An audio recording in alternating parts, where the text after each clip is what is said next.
all those moments will be lost in time.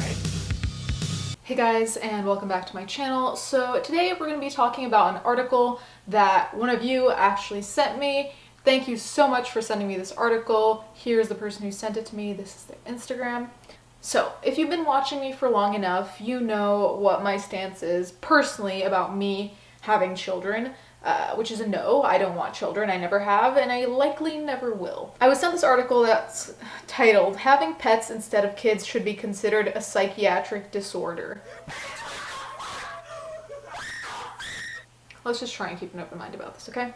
By deferring kids for fur babies, the dog boomer generation is missing out on the real joys of parenthood and pets. This article is quite long, so I will link it below, but it's pretty hard to take most of this stuff out of context. Okay, so the article starts with telling a story of how, like, when mother cats lose their kittens, they put all of their energy and attention into essentially mothering like a stuffed animal or something that is inanimate, and he kind of draws this comparison with people that have an urge to parent, to mother, to father. Do you say that? To father? Well, whatever. So then he goes on to say, but for many of my generation who are also approaching 30, children and the ideal prerequisite for children, marriage, are still out of the question because they're too expensive, too time consuming, and might cramp their style. Those nurturing instincts don't go anywhere though. A disturbing number of adults are directing them towards substitutes. Not boots or stuffed toys, but dogs or cats. So first of all, the fact that they're too expensive, too time consuming, those are actually valid points. If you don't feel like you have the money to take care of a child the way you want to take care of a child, it's completely valid to say, I don't want kids now, or I want them later on. Second of all, children are time consuming. If you're, say, I don't know, close to my age, 25, 26, and you're maybe still going to school, maybe still establishing yourself in your career, do you really have all this time to be devoting to a child? It's likely that you don't. Maybe you do. And even if you do, if you don't want a child, you don't want a child. These are actually valid concerns. What isn't a valid concern is them cramping your style. Like, what does that mean even? I don't think any adult is like, yeah, I don't want kids, that's gonna cramp my style. I'm convinced that psychology manuals 200 years from now will identify replacement baby syndrome as a diagnosable epidemic in my generation. For an unbelievable number of millennials, pets' original purpose, to be shaggy companions and useful partners in work and housekeeping, has been superseded by a role they were never intended to fill, replacement child. If you're saying I play favorites, you're wrong. I love all my children equally. I don't care for Joe. It is now commonplace to hear young people my age unironically refer to their pooches and kitties, I'm horrified to even write this, as children, fur babies, kids, girls, boys, or sons and daughters. Likewise, it's not at all unusual to hear pet owners refer to themselves as pooch parents or mommies and daddies. I understand where this person is coming from, I really do, because as much as I call myself a lizard mother or a dog mom, I'm not serious in that. It's just a fun way of saying that I'm a pet owner. Do I really think of my pets as my children? No, I certainly care about them a lot, but I would not characterize that bond in that way, which is fine. Some people do view their pets as their children, and that's also fine within reason. I feel like there are some people who do get a little bit carried away and who really take this role of pet mother, father, whatever, very seriously, to the point where you're wondering, is there something missing in their lives that's making them pour all this energy into having a pet, you know? And I think that there is a point where it will become unhealthy. I don't know where that point is, but I do think, like everything, there has to be some kind of moderation, and I feel like if something becomes so extreme, you always have to ask yourself questions. What I do have a problem with is generalizing all millennials. It really seems like millennials are the problem here. Shocker, since nobody else hates us or anything. But I don't think it's fair to say that a huge part of the millennial generation is this overbearing fur baby parent or whatever the fuck that is obsessed with their pets to this degree where it should be a psychiatric disorder. I don't think that is a fair representation.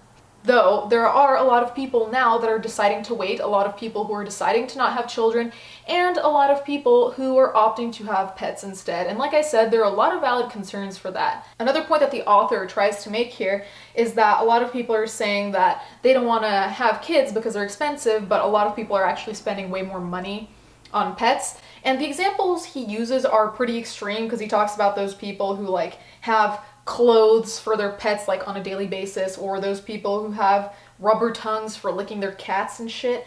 And that is not the general pet owner, not in my opinion, okay? So I do still think that children are going to be more expensive than pets, also just in terms of life expectancy. Okay, let's just use the dog as an example of the general household pet. A dog lives from 10 to 15 years on average, maybe a little longer, maybe a little less. Stop it. Stop looking at me. Stop looking at me. One of the reasons I bring her to school is that she needs me. She needs me more than I need her, but we belong together. But children, ideally, live a long life, and let's not pretend that after they're 18 you're not paying for children anymore, because they're your responsibility forever. And if you're a parent who has the means to help them, you're going to help them. So the spending is extensive, especially if you're going to be helping them out or entirely paying for their college tuition if they plan to go to college. So there are all these things that I do think are completely valid concerns, and I do think that it's silly to decide to become a parent if you do not have the money set aside to be able to take care of them, if you do not have the time to take care of them. These are all very valid concerns. Anyways, before I go on a bigger rant, I asked you guys on Twitter and on Instagram if you thought that being a parent is an integral part of your life, or whether you think that there are plenty of people who can have meaning in their lives that isn't solely based on being a parent. So essentially, do we have a duty to be parents as men and women? So the Instagram result of this poll is that 94% of people said no, it's not necessarily our duty to follow through with having children, and 6% said yes, kids are essential. Okay, now on Instagram, it doesn't show how many people voted, but it shows how many people saw it, and 1,182 people saw it, so we can guess that most of them did vote. On the other hand, on Twitter, I gave a third option since you can do that, so I asked the same question: do you think having kids is an integral part of being a human being? Do we have a duty to follow through with it? 3% of 455 votes said yes, we have a duty. 91% said no, to each their own.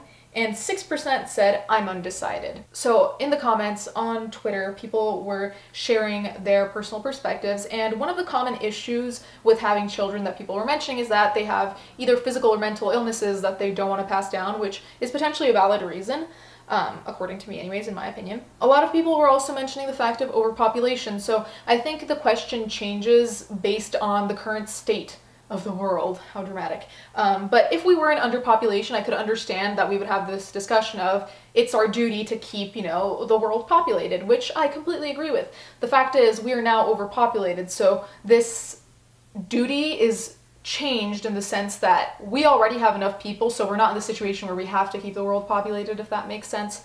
Obviously, if you want to have kids, have kids. I'm just talking about whether life can have a meaning without having children. And my personal take on all of that is that, yes, your life can have meaning without children. I feel like you can find meaning, whether it's your career or whatever else, and it doesn't have to be in a child. And for some people, this sounds very harsh, but there are some people that I do not think should be parents. And I'm pretty sure that everyone here knows at least one person that they're just like, I hope that person does not end up being a parent. And it's completely fine to not be one, but for this article to come out and say, I think there should be a psychiatric disorder for people who have pets instead of kids, it's just like, surely there are some extremists, but most people who have pets just like having pets, and most of the time are getting pets because they know they can take care of them, contrary to children. Anyways, I thought this discussion was really interesting, mainly because I hadn't seen such an extreme point of view on this, so I'm really curious to know what you guys think about all of this. Do you think it's our duty to have kids? Do you think that you can find life meaning in other pursuits? What do you guys think? Let me know in the comments, and thank you guys so much for watching as always, and thank you to my patrons. Now let's get into the fan art.